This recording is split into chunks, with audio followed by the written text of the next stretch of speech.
I have a 1999 Toyota Camry, and in this video, I'm going to show you how to replace the rear disc brakes.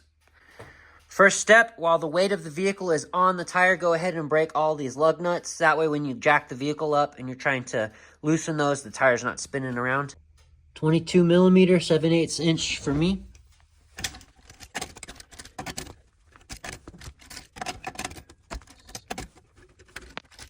All right, go ahead and jack up the rear part of the vehicle. There's a jack point on the crossbar.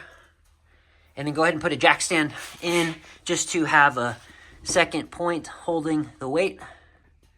All right, remove those lug nuts. Pop that tire off so that you can start looking at your caliper and rotor. In my case, I have disc brakes on the rear. If you have drum brakes and it does not look like this video is not for you. So be careful and make sure you inspect what you have. Okay, this is going to be one of the easiest, fastest brake jobs you've ever done. If you have the disc brakes, we're going to remove this pin on the backside right here. It's 12 millimeter. This holds on the caliper. We're going to take that out and then lift the caliper up to expose the disc brakes.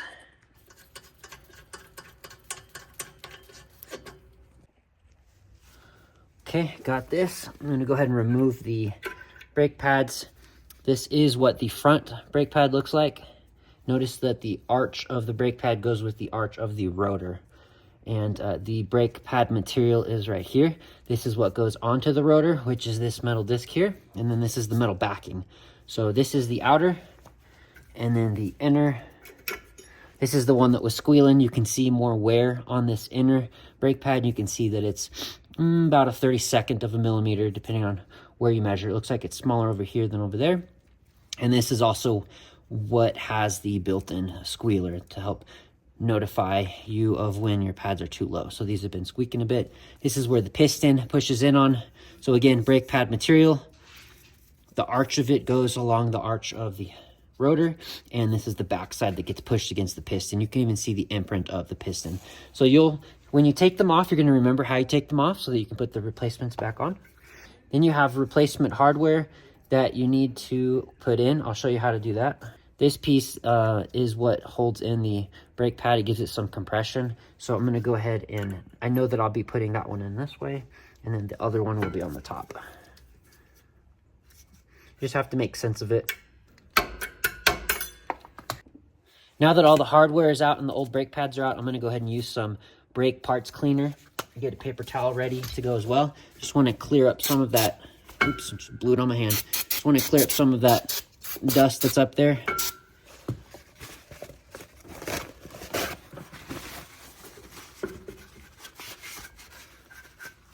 See, it's getting some of the debris out.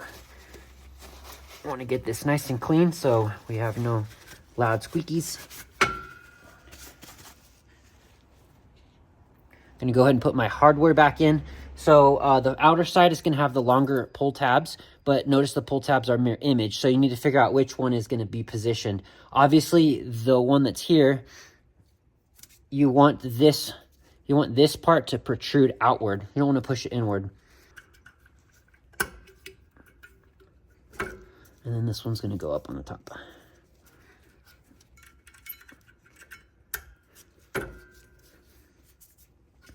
So it looks just like that. And then on the other side, this set is a little bit smaller. Again, mirror image, so you have to position them in properly. Here is what my inner new replacement parts look like for my inner clips. And then a close-up of the outer clips. Hope that view helps you. Here is what my replacement brake pads look like. The one with the squealer is going to go on the back side, and then the flat one will go on the outside. Remember, you're going to mount them, of course, with the arch going along the rotor arch. So that one will go here. This one will go on the back side like that. Next thing you want to do is you want to grease these moving parts. These are the tabs that are held in right here. You want to apply some grease here. I like to use this. This is heavy duty grease. That's for heavy machinery. It works really well. Just get a little bit of that and put it on the tab. Make sure not to get the grease, of course, on the surface of the braking material, which is where you want friction. Putting grease on that would do the opposite of what you want your brakes to do, which is provide you're stopping friction. Gonna go ahead and pop those, clean my finger off and pop these into our tabs here. Want to be careful not to get the grease on the rotor itself as well.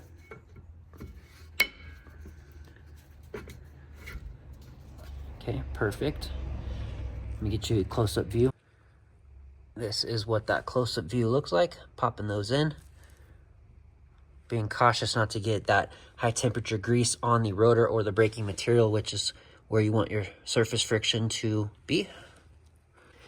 And then before we put in the brake pad on the back, you'll notice that there is a piston right here. This is a hydraulic piston. Once you press the brakes, the brake fluid is going to push through your brake line back here, and it'll apply pressure, expanding that piston, which is what provides the compression on your brakes. So you have to bring that piston and squeeze it in. You're going to use a C-clamp for that. One of these, and you're just going to pinch it shut, tighten it up. Here is a view of my setup. I'm going to go ahead and use 2 hands to pinch this, but I wanted to show you. Got the C-clamp on the back of this metal housing, and then I have a used brake pad right here to provide a flat area to push that against. So I'm going to go ahead and twist it, and it'll pinch it shut. All right, and here's a view of that piston compressed shut. The reason why we have to do that is because our new brake pads are obviously larger, so we need to create more of an opening so that we can pinch that shut whenever we're done. Time to get the back brake pads on now. Again, greasing the tabs. Don't go crazy, just enough to provide some coverage.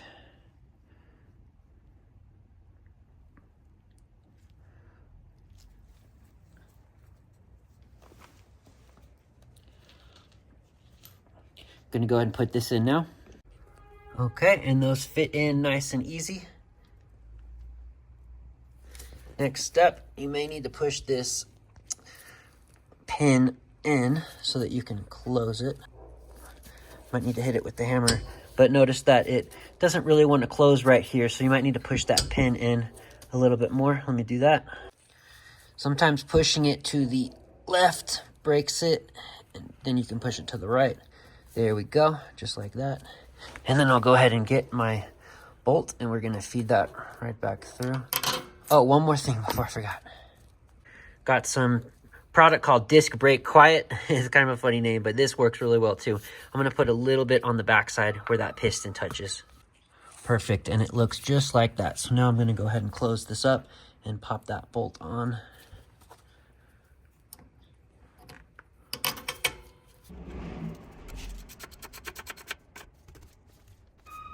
Go ahead and get that on nice and tight, but not too tight. Don't need to go Hulk mode on it. And now you're ready to clean up and get your tire back on.